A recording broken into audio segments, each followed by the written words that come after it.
Okay, so I genuinely think I found maybe the only way to fix the problems with the Quest 3's facial interface, where sometimes the mechanism that allows you to change its position breaks quite easily.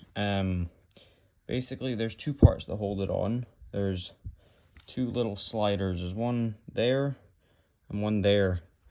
And if you're careful about it, you can actually pop them out. And then from there, you can remove this. And the problem with it is this little spring, there should be a little pin there, but it's snapped off. And this spring is what keeps this in place and allows you to actually make the adjustments.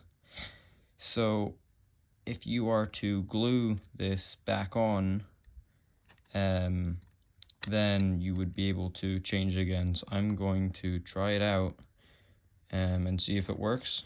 If anyone else also wants to try this, and tell me if you can get it to work.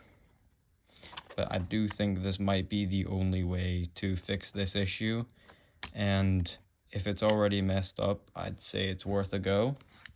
So I think it's definitely doable, because like on this side for mine, it still works. Like I can still use the adjustments on this just fine. But on this side it broke.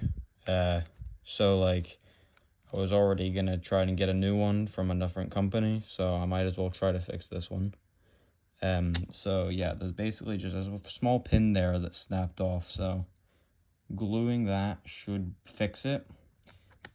Because this actually acts as a spring to basically keep the button pushed in. So if it moves off to the side, the button's now broken and the mechanism won't hold in place.